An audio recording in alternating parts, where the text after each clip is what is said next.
Right now, today, in Connecticut, right here in Connecticut, Right. and across this country, there's scores and scores and scores of black men and women of color, who had exact same crime, Right. committed the same exact crime, violated the same law, but would get a heftier sentence Yep.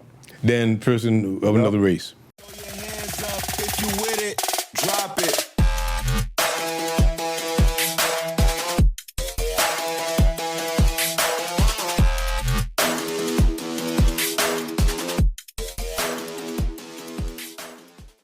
Thank you for joining another episode of Locked Up and Locked Out, the podcast. My distinguished guest is Judge Clifton Graves. It's an honor to have you, Your Honor, no pun intended. Thank you. Well, we're great to be back. Yes, sir. Yes, sir. It's And I a commend blessing. you and thank you as always for your show that educates and enlightens. That's important. That's the road, you know what I'm saying, we find ourselves on, and it's a comfortable Yes, sir. and enlightening road, because as you come and many of the other guests come, I'm learning more things about myself, and just trying to move forward as the best individual that I can be. Sure.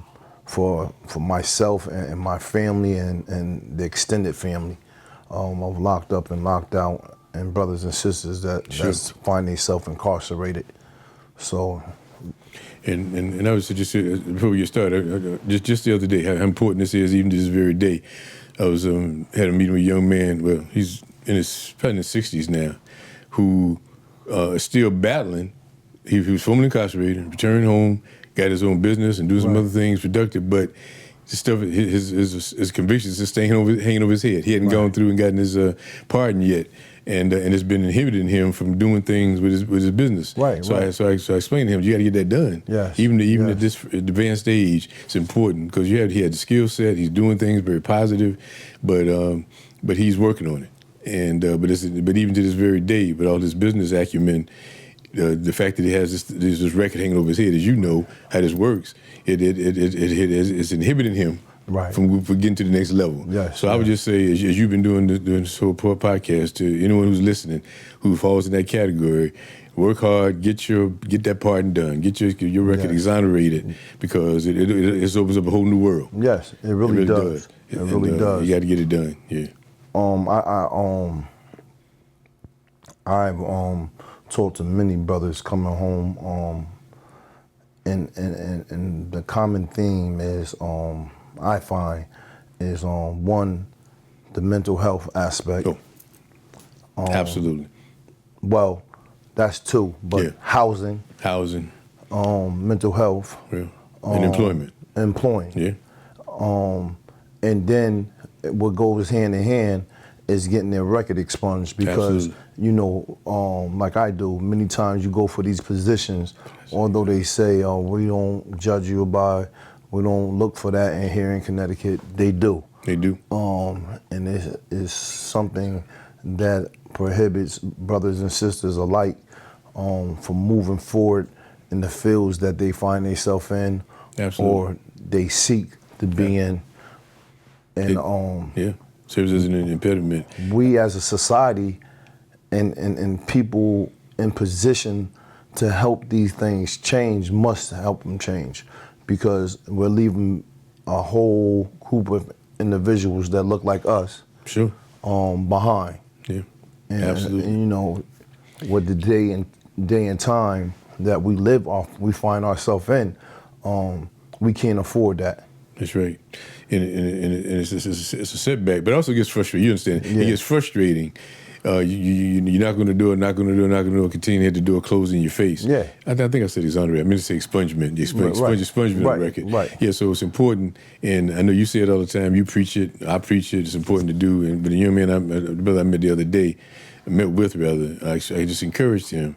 You know, he went to the round table. You know the round table. He went to the round table meeting in New Haven, and got connected with some people. And I just encouraged him to stay at it, stay with it, because it requires commitment. Yes. And certainly a sense of perseverance. Yes. To get through the system. But anyway, but I just wanted to put that out there. Right. Yeah. Man, let's tackle a extensive Sure. topic that's that runs deep. How Yale Sure. indulged in slavery, in the slave trade, Okay. in Connecticut, in New Haven particularly, throughout Connecticut. Yeah, it's a compelling story, an interesting story that we don't They're know a whole doing lot great about. work today. Absolutely, but they're doing great work with the there's a history. history. There's a history. So several years ago, Yale, to its credit, under the previous president, who's now gone, formed a committee. It was the students that put a lot of pressure on the university administration about some of the dorms and buildings that were named after Calhoun. Yeah, Calhoun in particular, right on Elm Street, Right. Calhoun College, and there were several others. Was Calhoun in particular, most noted, because John Calhoun, at the time of pre-Civil War and through Civil War, was probably the most outspoken proponent of slavery. Right. And yet, from South Carolina, and he ran for president. He was very distinguished and very in certain sectors, but he was the most outspoken person for slavery, for oppression of black people. But Yale, right in the middle of New Haven, on Elm Street, Main Street, New Haven, Right. had a college named after him because his family give him money. Right. They give him money, probably deep, and these today's dollars, probably millions of dollars, but certainly what they gave at the time was significant.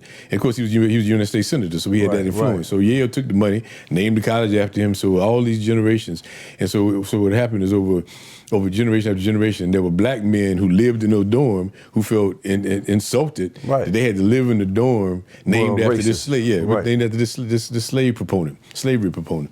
Nonetheless, but Calhoun just one snippet, one bite of the apple. Right. But he symbolized Yale's connection to slavery and the slaveholders. So consequently, Yale's been around almost 400 years. Yale would, of course, because they wanted the money. And at the time, especially up from the time Yale was founded up through the Civil War, and even after the Civil War, they would admit a lot of students, Southern students who had money, came from money, tobacco money, cotton money, and their families would pay their way. And Yale, of course, would admit them because they wanted the money. They didn't really, Yale, what? Then they took, so there were scores of slaveholders, children who went to attend Yale and brought their slaves with them. Right. Many times. And not only that, let's be crystal clear. Connecticut has slavery. Was a slave state until 1848. So there were scores of Connecticut residents, family members, and from the Northeast whose sons went, because again, it was just men at that time, whose sons and grandsons and nephews attended Yale on slave money. Right. And also money accrued from slavery. Then the other piece of it is tied in Connecticut. You mentioned it before. I think I talked about this before. Right here in the Hartford area, the insurance companies benefited from the slave trade. The shipping industry, and based in Rhode Island, the Brown family, Brown University, they made their money out of building slave ships. So there were scores of men and women from the Northeast, Rhode Island, Massachusetts, Connecticut, who benefited from the slave trade, and whose sons, many of them who got in, went into Yale. So Yale benefited as the only Ivy League university, certainly in Connecticut, in Connecticut. Yeah, in Connecticut, benefited from that, made a lot of money off of that, and on top of that, Yale. Anybody? Let me just say this right quick. So there's a book, David Blight. I'm sure there's a book. This book called Yale and Slavery. But David Blight, Dr. David Blight, is a professor at Yale, Caucasian, very astute, very learned scholar. Wrote a book. I think I mentioned last time I was here. He wrote a book about Frederick Douglass as well. But he put together a team of folks, Yale students, Yale scholars, as well as New Haven area folks, just community folk from New Haven, put together a team of folks to talk about Yale, its history, involvement with slavery, with the slave trade, how Yale benefited from slavery. And they documented this book called Yale and Slavery. And a lot of what's in this book has been on display at the New Haven Museum on Whitney Avenue, and it's open to the public. Anybody, just check the hours and go and check it out. It highlights some of what transpired with Yale's commitment and Yale's, Yale's commitment, Yale's involvement, and how Yale benefited Right. from slavery and slaveholders whose sons and daughters, sons and grandsons attended Yale. But it highlights a deeper history with Yale and slavery. And I think I mentioned last time I was here the fact that in 1831 there was an effort by white and black people in New Haven to start a black college. It would have been the first historically black college in the country. Right. And there was money put together. They actually even purchased a home there, right, almost in downtown, what is now downtown New Haven. That would be the schoolhouse to educate young black men. Wow. And so it was money from different abolitionists, folks who were against slavery, who put together the funds from New York and Connecticut. And so, but as they put together the plan, the people in New Haven said, well, we have to vote on this. You just can't start a school. Right. We have to have a vote. So at that time, 1831, only white men with property could vote. So they had a vote on New Haven Green, Adam, right down New Haven Green. There was a building there. They had a vote to determine should New Haven allow a black college or a college for young black men in New Haven. And of course, the vote ended up being like 744 to 4. It was something like that. I may be wrong with the number, but it was like a whole lot to a little bit. And only four people voted yes, and the four were the folks who put up the money. Right. And there was a young minister named Simeon Jocelyn, Yale divinity student, like in early 20s at the time, who had advocated for this. And he was also the pastor of the Dixwell Avenue Congregational Church, but predominantly black congregation, who selected him because of his educational background and astutness and his commitment to social justice. But of course, after that, he gets run out of town. People in New Haven, basically, he's forced to leave New Haven because of his outspokenness against racial injustice, against slavery, and against what Yale was doing. So anyway, the point I'm making is Yale, and in that vote I just mentioned, Yale was instrumental in even orchestrating that vote. Because Yale didn't want another college. Not that they would compete with Yale, but they didn't want a college. They didn't want another college to educating black boys. Right in close proximity to where they were.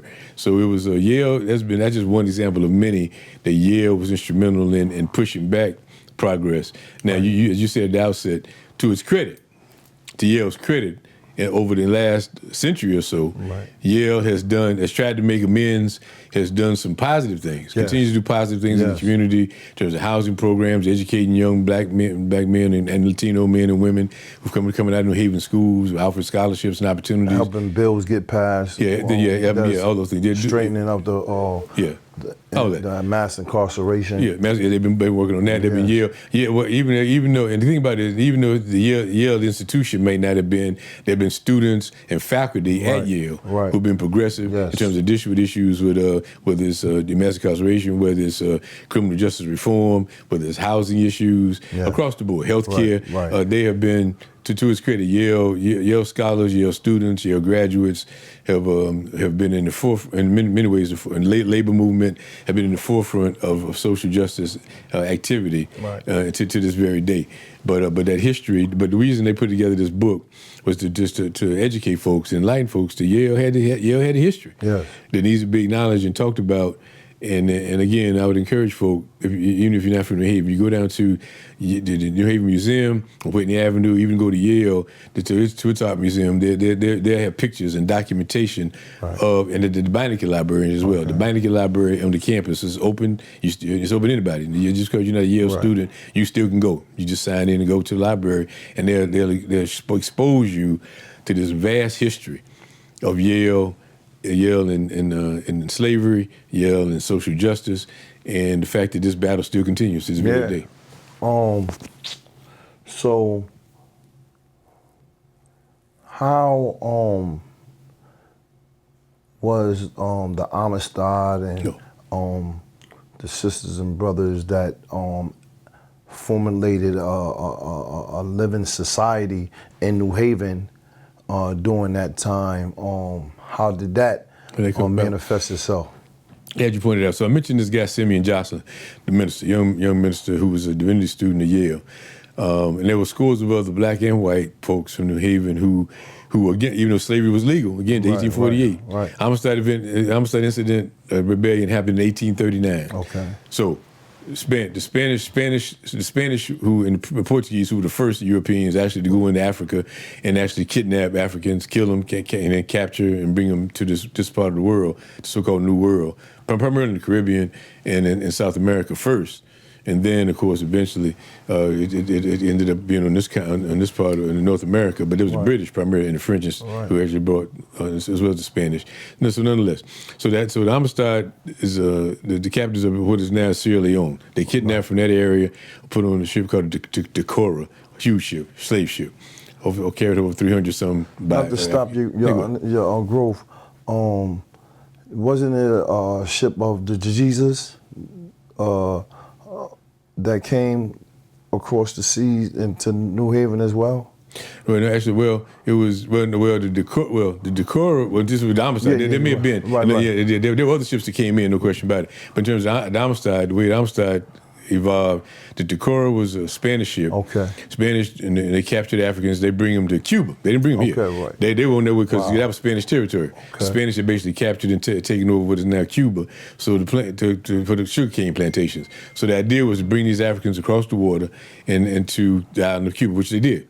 Those who survived ended up in Cuba. So when they get to Cuba, it's about 300 some folks that survived the Middle Passage. They divided them up. Right. They divided them up different, but some stayed there in Havana, some went. The plan was to take some around to the sugarcane plantations, and that about 52 were put on the Amistad. Okay. The Amistad, which was a cargo ship, really a slave ship. Wow. The idea was just to transport these 50-some Africans around the island of Cuba to a sugarcane plantation where they were going to work as slaves. Right. That was the plan.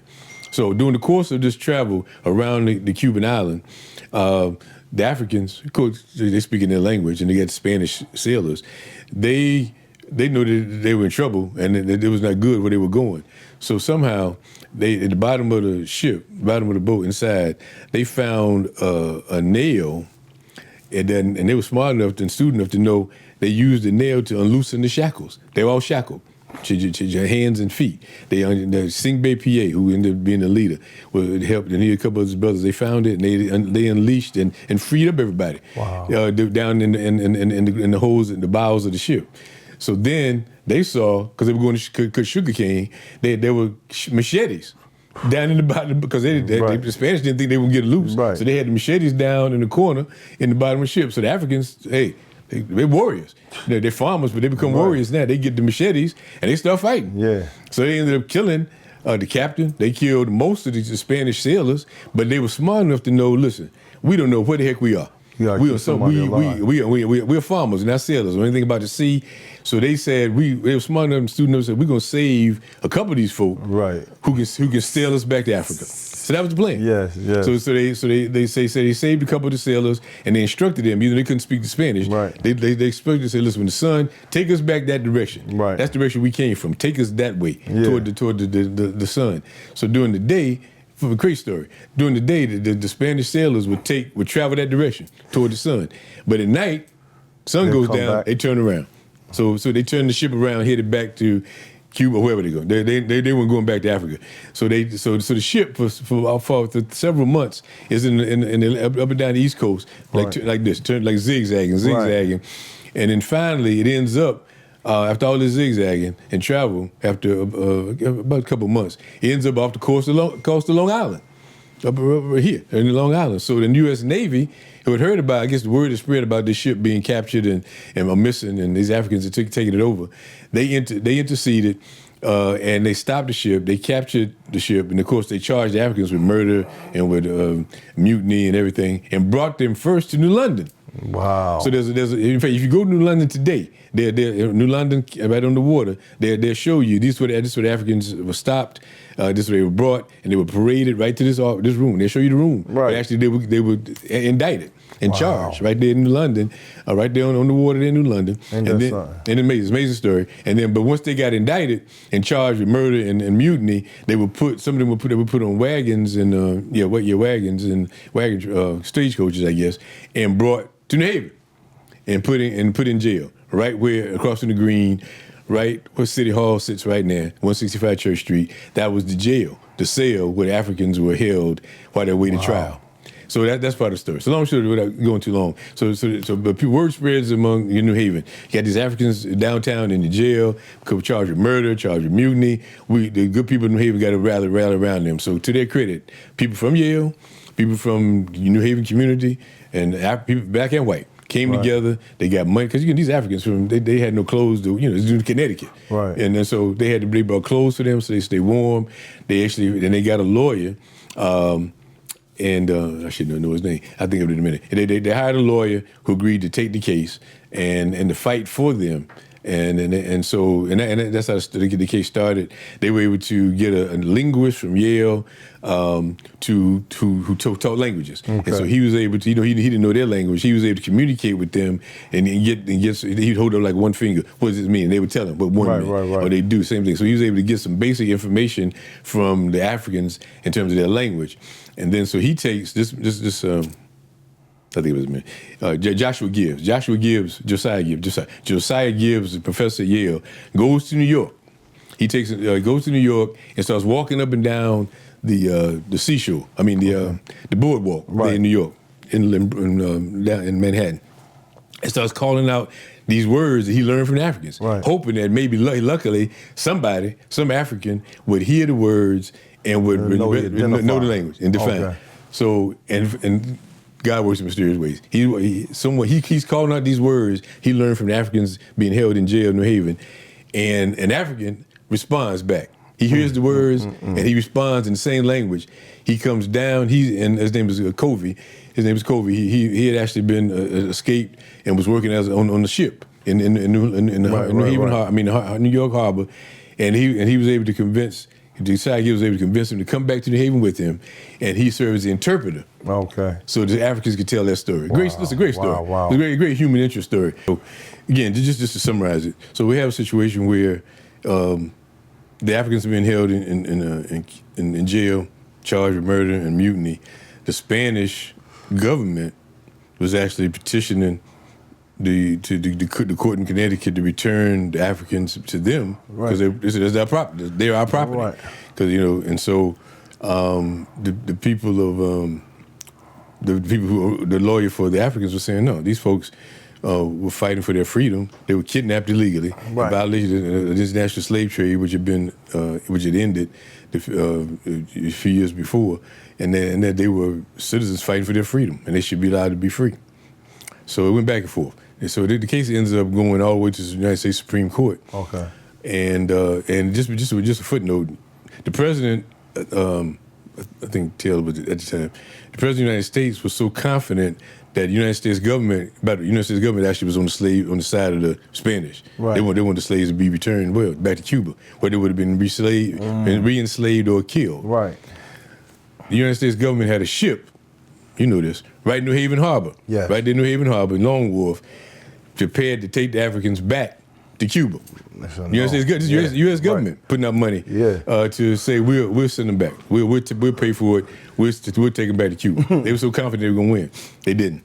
The case goes to Supreme Court. The United States Supreme Court, amazingly, given the history of the court, even to the very day, amazingly, John Quincy Adams, former president of the United States, was then at that point asked to be the lawyer. He replaced the lawyer from New Haven, whose name escapes me right now, but who argued before the Supreme Court because he knew him, former president.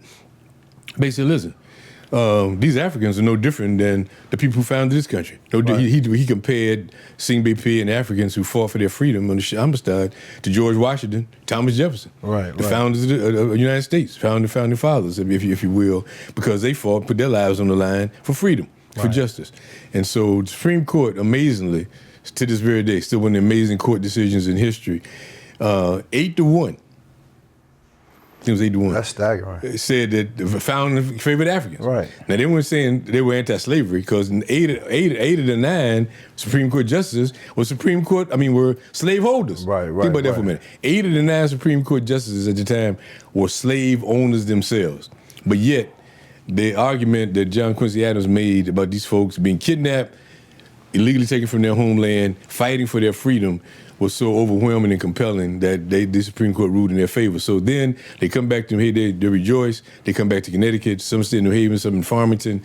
Ended up, and so they raised money good people. They had fundraisers in churches and the community to raise money for those who survived. A few had died by then, and some were buried in New Haven, in New Grave Street Cemetery. Others are buried in Farmington. But those who survived were actually able to go back home. They returned back to what is now Sierra Leone because of money and efforts raised by folk in Connecticut. So it's a good story from Connecticut's standpoint that black and white people came together for a good cause, for a righteous cause to help fellow human beings. And to this very day, you should know this, and then from New Haven, that Freetown, Sierra Leone is a sister city with New Haven. So every year, basically there's a Sierra Leone, it's called the Sierra Leone Committee, that goes to Sierra Leone every year, takes an excursion trip, takes folks in New Haven and from Connecticut to Sierra Leone to visit, to bring books and bring computers and to and conversely, every September a delegation from Sierra Leone comes to New Haven. Either the ambassador or the president or some significant figure comes back to New Haven and say thank you. I never knew that. Yeah, it's been going on for years. And in New Haven, and it's not publicized as much as it used to be. Right. The Amistad Committee for New Haven is primarily responsible for making that happen. But that happens every year. There's a sister city connection where there's visitations that take place, Sierra Leone to New Haven, and New Haven folks and Connecticut folks back to Sierra Leone. So that connection is still there, but it stems from the Amistad. What is your understanding of what compelled the courts to rule in such a manner in which they ruled in, seeing the climate? Yeah, it's amazing. I mean, again, this is by this time it was 1840, 41. Slavery's still thriving all around in the country. It's producing a lot of money for a lot of people. Right. And it's still legal in Connecticut, believe it, again, in the time the Supreme Court heard the case. I think what turned it from a legal standpoint was the fact that two things. One, these are Spanish citizens. These were American citizens, American slaveholders. These are Spanish, Portuguese, and just Portugal. Spain. Actually, Spain. Spain. These are from Spain. There's Spanish slave. Spain was still involved in slave trade, still in importation of slavery, especially in the Caribbean and South America. So the fact that it was the Spanish government that was petitioning the United States government to release these Africans, that's one piece. And there had been an international slave trade ban. Many countries like Britain in particular had voted against and to terminate the slave trade, if you will. Right. Slavery still existed, but they wanted to terminate the kidnapping of Africans and bringing them to this part of the world. That was a legal agreement that was signed. So Spain was in violation of the anti-slave trade ordinance law that was in effect. So that's one piece of it. In terms of what the court held its hat on, its legal hat on. The other piece was the facts themselves. The fact, again, these folks were kidnapped in violation of the international slave trade abolition, brought to this part of the world. The fact that they rebelled against being kidnapped was resonated with the Supreme Court. These folks had a right to fight for their freedom. People were killed. Yeah, it was bloody, but revolution and revolts are bloody. And as the United States government could attest to, as that was founded on bloodshed and violence. So the fact that people were killed, was important. But the Supreme Court ruled decided that was justified. Because of the conditions they found themselves in. They weren't just being violent to be sake of being violent. They were fighting for their freedom. And so those are the two hats, I believe, primarily that the Supreme Court have made this ruling on. But it didn't touch slavery at all. It didn't say slavery was illegal. It didn't say slavery was bad. It just said that these circumstances. This act right here. This act right here. This is what transpired with these homicide captives. We don't find them in fault. And we decided that they're free and they can go back home. Amazing story. Wow. Amazing story that Connecticut's right in the center of. Yeah, wrap your head around that. Like right here, I mean, we know there's not a place on this earth that we haven't touched or been impacted by the remnants of slavery. Oh, sure. Even still to this day. Absolutely. Because it rears its ugly little head some way, somehow, and especially in unjust system of the justice system, because you have actors who act less than the professional capacity of which has been handed to them. Absolutely. We are still having men die in prisons at a number with an alarming rate. Excuse me. Drugs are rapid within these prisons, and frankly, it seems like they don't want to get a hand on it. I may be reading too much into it, but the amount of drugs, as far as fentanyl and the Y2K or whatever, juggle, that thing right there not only clouds minds, but it's a disservice to these brothers getting in there, healing, and stepping into their grace. So when they come back out here, they're not only in a clear state of mind, but they're thinking past go. It's not about how I'm doing right now. It's the body of work that I'm trying to collectively put together. Going forward. Yeah. Exactly. Gotcha. Yeah, well, obviously, we touched on this before. A couple of things. You're right. I think and the sad thing about this is, and you know this better than anybody, Adam, Connecticut, in terms of the other countries, other states around the country, is in the forefront of reform. If you talk to folks and they say, well, what states in America have done more toward prison reform as far as dealing with the exoneration and pardon process, as far as reducing sentences, as far as the whole 9 yards. Connecticut has been in the forefront in terms of the other 49 states. However, even with that, you attest to the fact that Connecticut still got a whole bunch of problems. Right. Internally, institutionally, in terms of the Department of Corrections, in terms of the attitude, the mindset, the principles of governing it, the fact that, there's still injustice in the system, injustices exist, there's still drugs finding their ways in through illegally through the system, but with the help of folks in the system. Because it's in their interest to do that, to keep folk drugged out or strung out. You're right, for any number of reasons. There are folks that don't care, or who turn a blind eye. They know drugs are coming in, and who has them, who's supplying it. Absolutely. And the depression, the mental health issues that folks are dealing with, they're not being adequately addressed. So, so we understand institutionally, Department of Corrections, not to single them out, but then there have been commissioners who come in who tried to make. When I was working with the Project Fresh Start for the city of New Haven under Mayor Tony Harp, I met with the Commissioner of Corrections many times. He came to New Haven several times. We talked about, and that commissioner, that was several years ago. But he understood at the time what he was up against. And he was share. He came down a few times on a Sunday afternoon. Now, you appreciate this. We had a meeting at Wexley Grand School. But mothers and grandmothers and children of folks who were incarcerated, he wanted to talk to them. Just him. He came down, no escort. Important. No guys. He came down on a Sunday afternoon. I remember right after church, 2:00 in the afternoon. We met at Wexley Grand School in the cafeteria with about 10 mothers and grandmothers from who had children or grandchildren, spouses incarcerated. And he said, I want to hear what y'all got to say. Y'all tell me what the problems are. And so, that was his mindset. But he admitted to me, and there's no secret, that he was exception to the rule.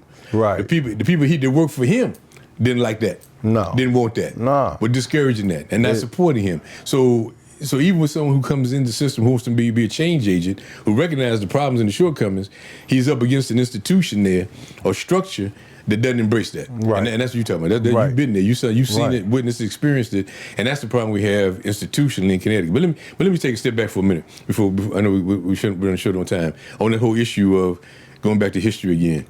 I didn't get to talk about this before. There was a case, 1640. Think about that. Before the United States was even formed, 100 years before there was even the United States. But I know we're commemorating 250 years in a couple of months, or this whole year. But this is before, they were just colonies. Virginia was the major colony at that time, British colony in this part of the world. New York was one. In New York. I got you. New York, Connecticut, Pennsylvania. But Virginia was the biggest and the largest, and it had more slaves than any other. More servants. No, there weren't slaves there. Slaves, more indentured service than any other county, any other state. Any other territory.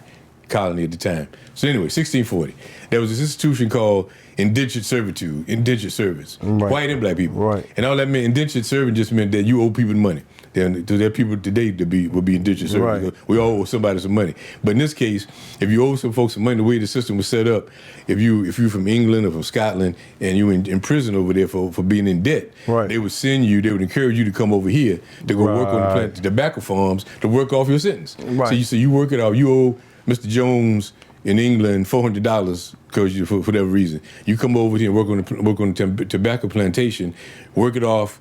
And we'll you can pay him back, or you can pay the person in Virginia back for purchasing your time to work on his tobacco field.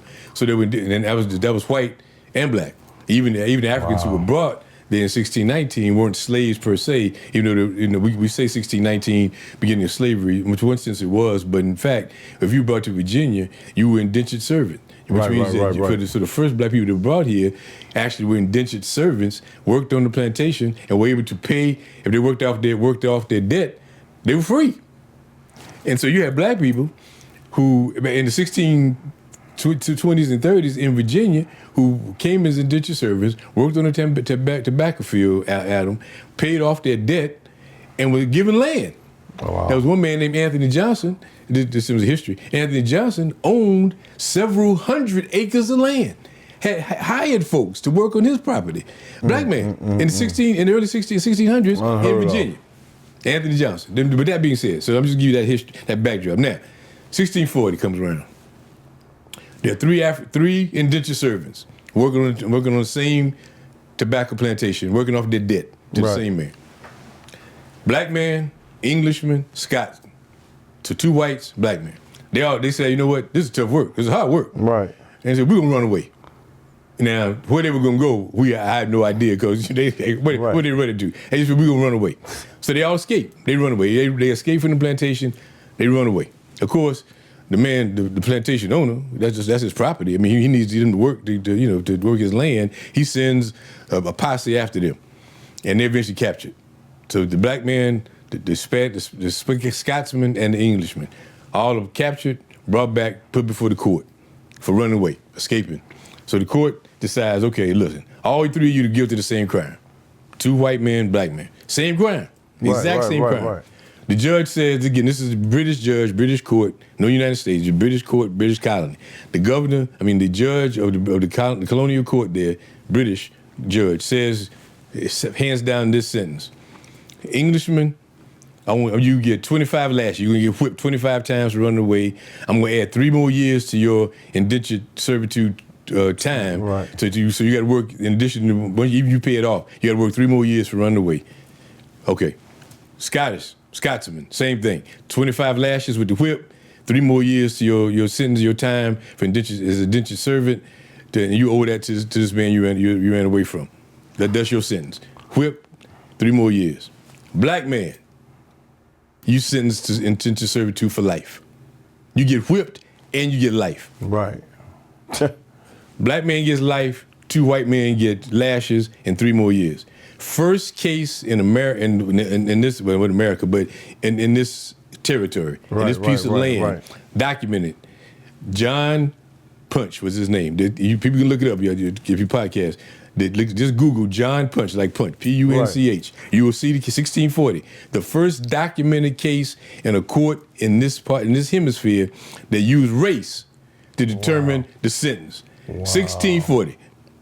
So now, you talk about what you said earlier. You look at today, right now, you know it, you've seen it, been there. Right now, today, in Connecticut, right here in Connecticut, and across this country, there's scores and scores and scores of black men and women of color, who had exact same crime, committed the same exact crime, violated the same law, but will get a heftier sentence than person of another race. We see it to this very day. So, but this didn't start yesterday. It started in 1640, first case, John Punch. White judge says, 2 white men, you get punished, but you can get far less punishment than this black man. For no other reason. No other reason than the color of his skin. And so that's been the history. That's been the legacy of American criminal justice system, handed down from 1640 to this very day. So like when we overly look at the scope and how broad racism and how deep these pockets existed and still exist, and how our ancestors went through so much, how do we in today's time change the narrative, versus just talking about it, because talking brings a level of understanding. Yeah. And it also brings a call for action. You know what I'm saying? For those that's conscious enough to understand, like, now, today is the time to stand up and be accounted for, because these young brothers that I know coming home, was at the Capitol just a couple of weeks ago, trying to push this bill through, 803. If I'm not wrong, please correct me. And it's going to help 400 brothers and sisters come home into society. Okay. But I want us, not only to have that secured, but I want the services that these brothers is going to need to be met head on, because it's a lot coming home. It is. So I applaud you for that, and it's going to take continued efforts like that, continue to push the state, to push the government, to do right by folks who, because here's the thing, most folks, as you know, and it's been crystal clear, those who, even no matter what party, Democrat, Republican, Independent, no matter, they all know and recognize that most of the folks incarcerated come back home. Right. The overwhelming majority are going to come back home at some point, and they're going to need to be prepared to deal with this technological society, to deal with mental health issues, education, jobs, family reunification, that whole bunch of all that stuff is, and it could be all at once. It's the same person who had to deal with all of it. Right. So the services had to be in place. And so the problem with the challenge we face right now is the one to get those kind of bills through, but secondly, getting the financial support in the New Havens and the Hartfords and the Bridgeports and the Waterburys and the Stanford to make sure their resources there.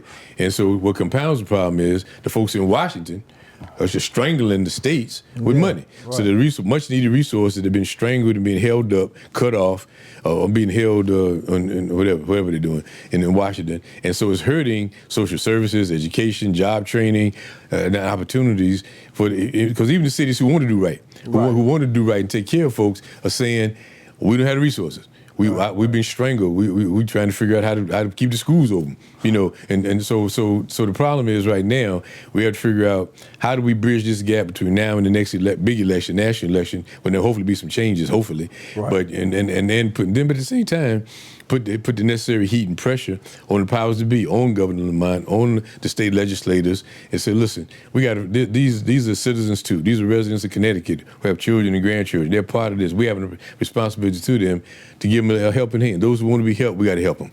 Got to find a way. If you need a job training, provide it. If you need to go back to school, if you need mental health issues, if you need family reunification issues with your child support stuff, whatever it might be, there should be things in place to help folk, assist folk, men and women who come back home who need the help. And that's what we have to continue to fight for. Absolutely. Yeah. I believe family members are vital to that re-entry, the return into society, to help their loved ones, and to hear,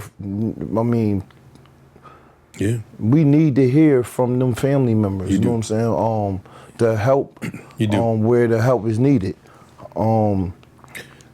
It's true. Family members had to be an integral part of that. And I think there have been efforts like the roundtable we talked about in New Haven. I think Bridgeport has one, Hartford does too, where they meet, the social services and agencies meet, and they encourage the family members to come to those meetings who they can at least reach out to them because they're the best advocates. Yes. Mother, grandmother, sibling, children are the best advocates for their family members who are incarcerated, brothers, sisters, father, uncles, mamas, whoever it might be, to advocate for staying connected with them because there is a disconnect at some Right, point. right. And then also you understand this better than anybody.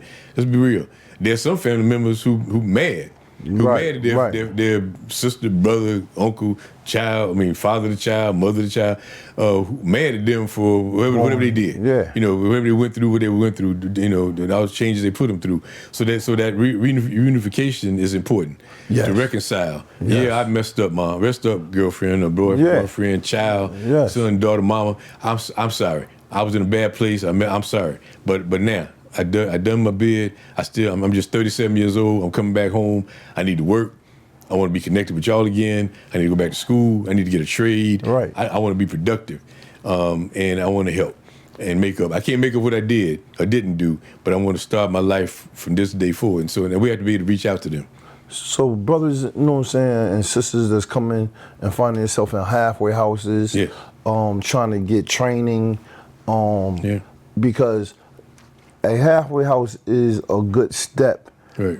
if you are able to gain employment, Yeah. get training for certain jobs, Right. and be able to stack some money to be able to secure an apartment. Yeah. But these institutions that have these grants for housing and things of that nature for brothers and sisters who's coming home have to make themselves aware. Have to make it known that these services are out there, right. and they're for them that's coming home. But it's not clear. It's just you know what I'm saying, like a disconnect. Yes. So part of the reason that you're absolutely right, and we found, I'm not sure it was getting any better, but I know when I was running the project Fresh Start for City New Haven, and our job was to do just that, to reach out and we'd meet folk. The door was open. We knew from the DOC when folks were being dropped off. At that time, I think it was on Whaley Avenue. I think it was Whaley, and the 4 o'clock in the morning, whatever. Right. Some crazy. Ridiculous. Time. It was crazy. It's crazy. So we talked to the commissioner. We said, Commissioner, it makes no sense driving folk off 6 o'clock in the morning. Nothing's open. Yeah. No, the people can't go anywhere. They can't get a cup of coffee. Can't get something to eat. They can't do anything. So why don't we make it? So they were able to alter that. So now they a different drop-off spot. Now it's not set on the street. It's a project, at least in New Haven, it's in Project Moore on Grand Avenue. Folks can go there. Right. There's a cup of coffee, get some breakfast. You can talk to folks about what you need. I need places to stay. Or I want to go to school. I want to get job training. So those kind of things, I think I think they're still in effect, were built in because and to help folk and assist folk as soon as they get off the bus. To help them and welcome them back home. Yes. There were even programs. We'd actually have a welcoming back program. And some of the school, West Grand School, and I think and Lincoln Bassett in auditorium. We had celebrations. Welcome back home. Right. And here's the folks. Here's the education folk. Here's the job training folk. Here's the mental health people. Here's the housing folk. They're representatives from different agencies. So we found in New Haven. I'm sure it's no different than Hartford, Bridgeport, Stanford, Waterbury. That they were like, we identified, Adam, about 53 organizations in New Haven, 53 who were set up to help folk formerly incarcerated when they come back home. So you said, wait a minute, 53 of y'all in Little New Haven? So that's why we convened the round table and said, look, let's come together so we won't be stepping on each other's toes. Yeah. We can coordinate the activity. So if you're doing housing, when you're doing it, let's let folk know what the halfway house is. Let DOC know who we are, this is what we do, and that we can communicate that to the folks as soon as they step off the bus coming back home. Or even before then. Let them know ahead of time, and you coming home in 2 months, these are folks you need to talk to. As soon as you get off the bus, as soon as they get your papers. And that was part of, now I don't know if it's still happening now, but that's the way it was set up. To recognize and identify the services that are needed across the board. Wraparound services.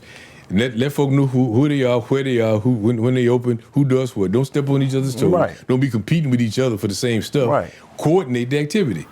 And that's one of the challenges with the roundtable had, because at all these different organizations, with with myopic vision like this, because they were concerned about their own funding, their own program, and sustainability as opposed to what they were set up for. Which that's the problem. And many times that's the only problem. Yeah. Because people are more concerned about keeping their footing in the door for these grants. Versus, you know what I'm saying, treating and curing the cold, so to speak. Because at the end of the day, if you ain't, in it for the people, what are you in it for?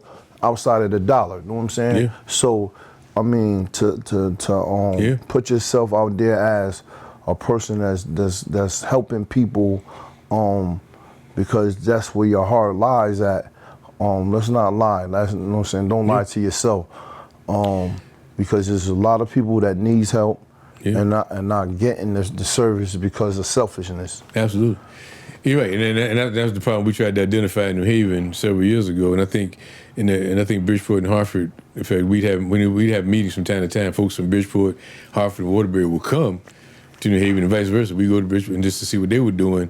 So we kind of go on the same page. If you claim to be a round table to try to coordinate services, right. Let's figure this thing out. Let's coordinate this stuff a little better, as opposed to folks competing and operating their own little funnel, their own little site. What's the word I'm looking for? Their own little circle, if you will. Right. To keep their money, to keep their doors open, as opposed to the big picture of what do you set up for? Aren't you set up to help people? Right. Men and women coming out, formerly incarcerated folk who want to come back home and need help, or are you just concerned about your own little piece and keeping your job? and truth be told, there were some people that's all they're concerned about. Right. I got my little grant. I'm competing with these other folk to get this grant so I can do housing, or I can do training, or I can do mental health, or whatever I'm doing, as opposed to let's coordinate the services so that if the whole idea is to deal with the holistic person, let's figure this thing out. Right. And that continue. I suspect that continues to be a challenge to this very day. It is because selfishness. Yeah. People, human beings. Yeah. Selfish. Self-centered. Right. Greedy. Listen, man. Greedy. I love this. Hey. I love this space that we're in.